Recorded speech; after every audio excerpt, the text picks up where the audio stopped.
Brothers in Arms. Chapter 2. Assault in New York. The main Nagel transport hubs had been captured by Earth's little brothers, almost without casualties. The armies of Terra were made up of the animals humans had brought up into sentience using Nagel technology. Dogs and cats were the bulk of the new Earth armed forces, and also their coordinators around the world, pets that had once been companions to communication techs, scientists, and military personnel had become the new generals in the army. They had lived and seen their humans working, and for them, how and what the equipment, weapons, and displays worked and did were no mystery. After the first main strike, others had to be planned quickly, hopefully before the Nagel really understood what was going on. Targets were prioritized, and the Nagel facilities in New York City were deemed one of the most pressing targets. Control. This is Wing 7. I can't see a way in. Over. Lieutenant Dusk radioed from the southern edge of Central Park. She had been circling over and over the Nagel structure for over 2 hours, darting in and out as if chasing pigeons for food. I can see a lot of frantic movement inside, but there's no response to the brothers in captivity or to us circling outside. The reclamation operation had been so swift and complete that Nagel enclaves around the world had been disconnected from their hubs and communications between them had been disrupted. A planet-wide blackout of Nagel communications had been the best success of the operation. Control. I'll take over coordination. We are almost inside the facility. Another voice called out, raspy and high-pitched, but commanding. It was a voice Dusk was familiar with. Captain Chester, Dusk said. Good to hear you. Chester was a rat. He had been a cherished pet before the Nagel attack, and once a militia had organized, he had made sure that many New York City rats underwent the uplifting treatment. Before joining the United Earth Armies, Chester's Irregulars had already become a thorn on the Nagel's supply lines, moving undetected and never allowing the Nagel to know that they were sentient. Likewise, Dusk, how strong is your wing? 73 strong, including 16 raptors in Olympia. Olympia? Chester asked. What is she doing in active service? Dusk began, but a voice cut her off. She got tired of being just a useless symbol. The voice sounded old but strong. Olympia was a bald eagle and had been one of the first little brothers to be genetically modified by the humans. She was, by Chester's count, probably close to 60 years old. The process that gave animals sentience also greatly extended their lives. Chester himself was almost 30. Do you have a comment, Captain? Only that you're not an useless symbol, ma'am, Chester said. He had met the bald eagle early on the reclamation campaign.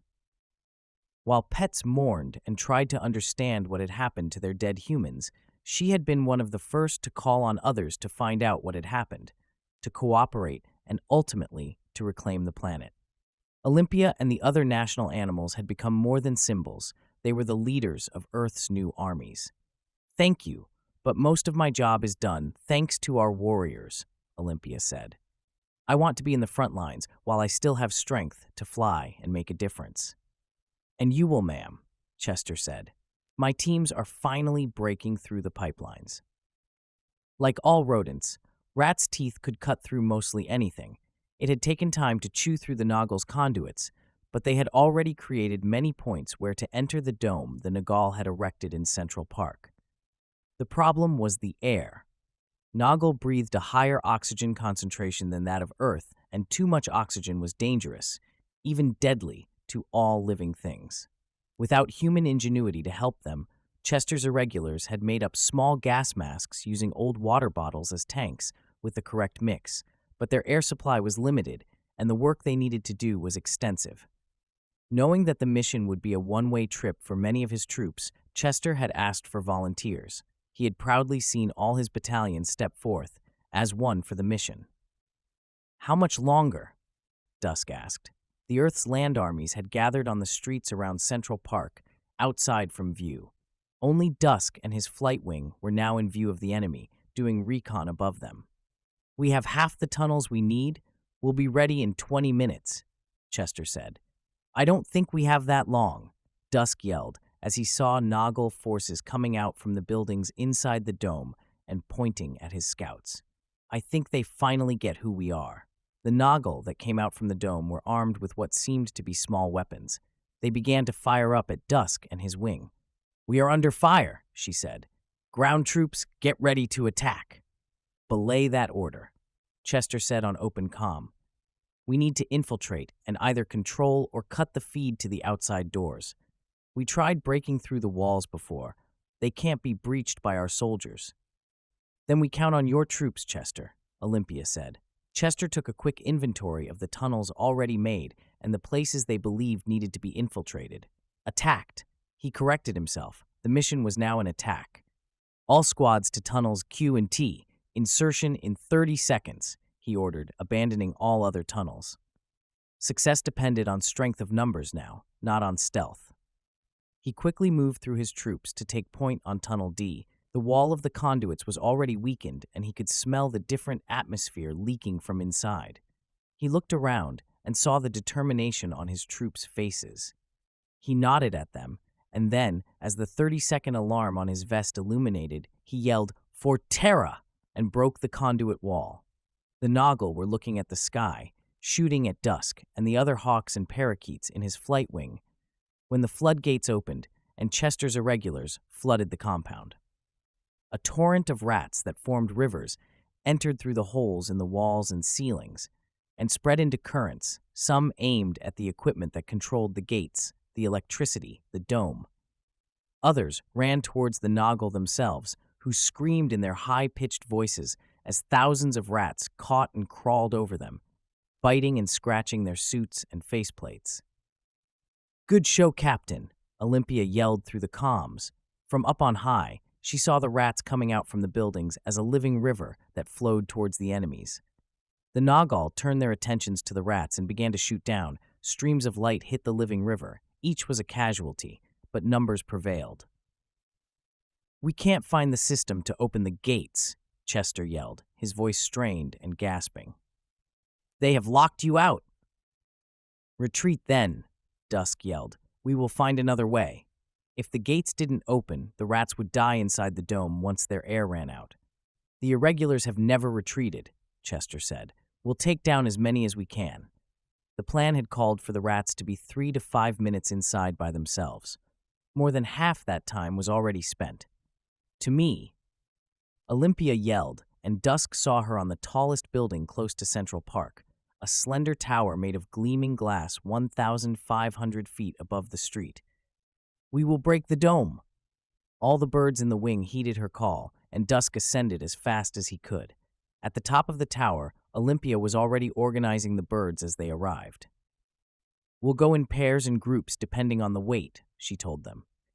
"Take the heaviest thing you can safely carry."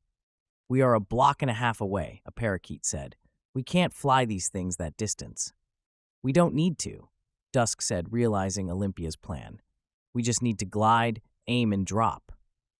Put all your explosives here." Olympia opened an old backpack with an apple and the letters NY embroidered in it. All of them had at least a couple of grenades that they had planned to drop once the dome was open. As the backpack filled, Dusk reached out for it, but Olympia took it from her. "Give me a target," she said, pulling the pin from one of the grenades, but keeping the safety firmly in one of her talons. With a powerful thrust from her wings, the eagle lifted, carrying the backpack in her other leg. By now, the comms were becoming full of choking and coughing sounds as time was running out for the Irregulars, and Dusk looked around for something to fly towards the dome. "Disconnect that thing." She ordered a group of raptors while pointing at an electrical generator. "Lead the way, one after the other," she yelled at the other birds, and then grabbed hold of the generator with other 5 hawks. Chester was coughing and clawing at a Nagel invader. He and his troops were trying to make as much damage as possible before dying suffocated when he heard the first thump overhead. He looked up and saw a procession of winged soldiers, some more colorful than others, flying towards the dome, carrying in their legs rocks, pipes, anything they could, and aiming it as perfectly as possible into a single spot on the dome. The first ones bounced off harmlessly against the surface, but then a pinpoint appeared. He had seen something similar happen in the windshield of his human friend's car once a small pebble had hit it in the road. The bombardment continued, and from small chip on the surface, crack appeared. Then Chester saw dusk, and other 5 hawks drop a large thing in the dome, and the crack became a spidery web. But the dome held. All around him, Chester's irregulars began to drop, some coughing and gasping, and he felt his strength faltering. He only hoped that his troop's sacrifice had made a difference when he saw Olympia. The eagle did not drop a thing into the crack. She landed on top of it, and began hitting it loudly to call the attention of all towards her. Even the Nagel turned their white, almost featureless heads towards her. She then very deliberately showed them the grenade in her talon. "For Terara," she yelled, and she dropped it in the backpack and stuffed it into the crack. "Good old girl," Chester said as Olympia's extended her wings. "How's that for a symbol?" He saw her smiling as a second later, an explosion rocked and cracked the dome, bringing it down and giving the armies of Terra the air they needed to finish the fight.